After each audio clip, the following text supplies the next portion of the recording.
Hey, my beautiful mama, welcome back to the podcast. I want to ask you a question. Raise your hand if you've ever felt guilty because your house isn't picture perfect while your neighbor is already, got all the holiday decorations up and is taking photos in her matching pajamas, selfies. Yep. I'm always slow to unbox the holiday decorations and bring out the elf on the shelf and all those things. And of course, as soon as Thanksgiving is over, actually, as soon as Halloween is over, I start to see people already getting their stuff out and dealt with. And, everything looks literally Hallmark holiday perfect. And this used to have me running around like a mad woman. And I would stress myself out. I would stress my kids out. I was always yelling, like, we got to get the decorations up and we got to get the house looking a certain way in order to keep up with what was happening on the street or what my mom was doing or my neighbors or my best friend. And then finally I was like, oh my gosh, through the work that I've done in my soul connection and my healing and just really quieting the noise and like learning how to tap into like what feels good to me. I'm so excited because it's like life is not meant to always stress us the fuck out, right? Especially the holidays. The holidays were not created in order to make our lives a living hell. Like they're not meant to stress us out. They were meant to bring us all together and to bring us joy and to let us put our feet up and to help us remember what truly, truly matters. But now we've all gotten focused on who has the best decorations, who's got the biggest this, who's got the most this. I mean, it's all about kind of a gluttonous energy when ultimately the spirit of the holidays was supposed to be about, love and connection and something that is greater than us, right? So it really is this spiritual time that we have turned and allowed to become very stressful. And so that's why I wanted to share this episode, because it really is like the holiday decorations can wait. What I want us to do is take back our holidays and stop living by someone else's rules and start to focus, get really clear on what matters most to us, what we want to get out of the holiday season and make that our priority and nothing else. So today we're cutting through the holiday guilt. Yep. And we're reclaiming your timeline. So let's get into it. But let me just officially welcome you back. Welcome back to the podcast. I'm Scotty. I'm your host. I am a certified intuitive guide. I'm a fellow mom who is also navigating the chaos of life, also weaving in a little bit of the woo-woo and a whole lot of heart and a deep commitment to doing things our way, because that is so, so important. Today's episode is a big one. Why? Because we're talking about the toxic holiday trap that almost every mom I know falls into at some point. It's like the holiday guilt spiral. I don't know what it is, but there is just a massive self-inflicted pressure cooker that we envelop ourselves with the second the holiday season is on us. We're never good enough. We're never pulled together enough. We don't have enough. We didn't do enough. It's always this like energy of chasing to be better, to be better, to be better. And it really disconnects us from the ultimate meaning and purpose and intention of this beautiful holiday season, regardless of your religion. Really, amongst the 5 religions, I bet we could all align and say that it's all a connection to get back to the spirit that surrounds us and loves us. It's here to guide us. It's here to connect us to what truly matters, right? But it's easy to fall into it because we think we're doing, I know all of our sweat equity is being done because we truly believe that we are absolutely creating the perfect life for our family. But we can do that to the detriment of our own health and wellness. And we can walk around with so much guilt, which just eats us alive and puts us into a fight or flight. And we kind of just wish the holidays away because we feel so freaking shitty, right? But it's not the nagging feeling that you're already behind even. It's that you just aren't doing enough, right? So then the decorations aren't up. Your gifts aren't bought. The gifts aren't wrapped. Your holiday photos aren't mailed. You didn't even make a holiday card. You're not doing elaborate elf on a shelf. You haven't gone to drive around the neighborhood and see the lights. You haven't taken your kids to see Santa, or you haven't, gotten all the Hanukkah gifts together, or whatever your religion. There's always these guilt spirals that tell us these lies that we're not doing enough. Spoiler alert. I'm here to break all these myths. You're not behind.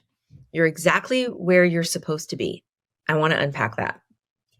I just got back from spending Thanksgiving with my dad and my best friend, who's basically my soul sister, and her family. And while we were catching up, one of my friends shared something that broke my heart a little bit, but I could relate because I had been there. But she told me, this was at Thanksgiving lunch. She told me she felt behind because her holiday decorations were not up yet. Mind you, it was still November, right? And I asked her, I said, do you want your house to be decorated this early already? And she said, no, not really, but everyone else has their house done. So I feel like I should. And she was feeling so bad about herself because of someone else's timeline, because of what somebody else's was like, someone else's expectations were making her question her own expectations. And honestly, I think a lot of us do this without even realizing it. And that holiday guilt spiral, right? The holidays are supposed to bring us joy, not guilt. But a lot of times we are swimming in guilt throughout the entire season. And I'm not sure we ever do enough to make the guilt go away. We just cannot wait to get through the holiday season, because that's it. Finally, when the guilt, at least the guilt meter cleans or like drops down. It didn't go away. It's just not being triggered anymore. But somehow we've let other people's expectations hijack our peace. I mean, there's a lot of beauty to social media, but it also means that a lot of things are invading our own personal boundaries, right? Like you look at your phone and you see, oh my gosh, this is happening in their house, but it's not happening in mine. And so all of a sudden, without you even asking for it, there has been a whole button of guilt that's been pressed, right? And I mean, maybe it's Instagram worthy decor. Maybe it's that perfectly wrapped gift, or maybe it's matching pajamas that you couldn't even find in your family's sizes because you waited one day too long to order them. And the craziest part, most of the time, we're not even chasing what we want. We're chasing what we think other people want from us or other people expect from us. So let me say this loud and clear. You don't owe anyone a perfectly decorated home or a Pinterest perfect holiday. You owe yourself peace and joy. Let that sink in for a second. Your timeline is your timeline for a reason. Here's the truth. There is no universal rule book for how or when to celebrate the holidays or put up your holiday lights or what your holiday cards should look like. If you don't want to put up your tree until mid-December, that's fine. If you're not feeling the holiday baking frenzy this year, that's okay too. You're allowed to honor what feels good to you. And in fact, when you do, life starts to feel a hell of a lot better. And it doesn't matter what it looks good on Instagram. It doesn't matter what your sister-in-law is doing and what your mom or grandmom is doing. It's definitely not what the group chat says you should be doing on WhatsApp at 10 p.m. at night. It's about you trusting that your timeline is meant for you for a reason. And it's almost like looking at yourself and looking at your family and stopping there. Like, you are a beautiful human being that is here for a reason. You're not a robot, and you're strong enough. You don't need other people's permission to live your life, right? But we get out of habit. We are out of practice of tuning in to find out what feels good to us. We look, because there's a lot of insecurity in life. We have a lot of things that create confidence leaks, especially being a mom.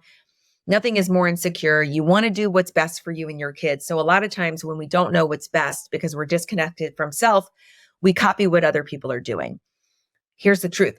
Deep, deep, deep, deep down inside, you already know what's best for you. You already know what's best for your kids. The problem is that voice is muted and you're listening to other people's voices. What we want to do is start practicing quieting the external noise and listening to our own voice, our own heart, our own gut, our own intuition, because that's our GPS that's going to help us feel our best, that's going to help us have the energy and the presence and the priority and the joy to live our best life right now with ourselves and with our family. And that's what's so incredible. We already have everything inside of us. It's just learning that habit of not looking at the phone, not looking at your sister's house or your mom's house or what's going on at the school. And it's about like literally saying, hold on a second. What do I want to get out of this holiday season with my family? What do I want? So how do we break free from the gut spiral? I want to get practical because I know that you're busy as shit and that you're trying to get through everything. But how do you actually let go of the holiday guilt and reclaim your joy? I'm going to share 3 things I want you to try. Number 1, get clear on what you want. I want you to stop and ask yourself, what would make the holidays feel good for me and my family? not what you think you should do, not what was done last year, not what you see on Instagram or Pinterest or down the street, not what your neighbor is doing. What do you want? And I want you to brain dump it and write it out. Go sit in your favorite chair, grab a mocha or a tea or a water or a Diet Coke or a glass of wine, no judgment. I want you to get in cozy pajamas, even if it's like old ratty sweatpants from college days. And I want you to sit in that chair and I want you to say, I want you to close your eyes, put on some beautiful music. And I want you to say, what do I want this holiday season? What will feel good for me and my family? And write it down. When you're done with that, number 2, I want you to set boundaries without guilt. I cannot repeat this enough. It's okay to say no. It's okay to say no to the 5th holiday party. It's okay to say no to the elaborate cookie swap. It's okay to say no to helping out with the teacher luncheon at school. No to anything that doesn't light you up. Your energy is precious. Spend it on what matters most to you. And if you're not sure what matters most to you, go back and do step number 1 again. Number 3, celebrate progress, presence as in you being turned off autopilot and not perfection.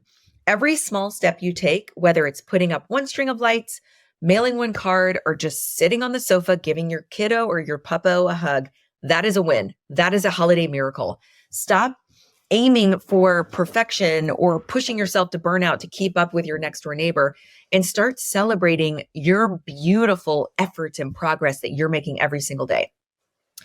This is truly your permission slip to slow down and take the time to really get clear on what you want most out of this holiday season. You don't have to do it all. You don't have to be on someone else's timeline. You're not behind. You're doing it your way, and your way is the way that's meant for you. When you trust your timing and your choices, the holidays will feel lighter and more joyful and way less stressful. So I want us to normalize celebrating the season in ways that feel good to us, even if they don't look like anybody else, right? So if you are feeling inspired, let's keep the conversation going. Head over to the review, leave me some notes, drop in the review exactly what you like, share the one thing that you want most this holiday season with you and your family. I would love for us to start celebrating those beautiful, unique desires. And, if you want to actually go on your stories and Instagram and share this, this is what I'm going to get out of the holiday season in the new year, please tag me on social media because I want us to celebrate each other. And, if you have any questions or you are feeling stuck, you can always book a soul reading with me. And that's really one of the best ways to learn how to quiet the noise and connect to that inner voice and learn how to trust your own intuition, because it's going to be coming from a place that feels so aligned and so pure. And it makes you feel so justified in your desires. I want to make the season one that feels good. I don't want it to be one that we're wishing the days away and feeling like shit and putting so much pressure on ourselves. It's from a recovering self-induced pressure cooker mama over here. I am like the queen of always burning myself out. And now I'm not burning myself out. And that's what I want for you. That's my holiday wish for you. Honestly. Thank you for spending the time with me today. Remember, the holidays are not about the stuff on our schedules. They're about you loving yourself, you creating inner peace from within, creating memories and connections in the moments that make your heart full. I'll see you in the next episode. But until then, trust yourself, live soul first, and have a magical, guilt-free holiday season, mama. Talk soon.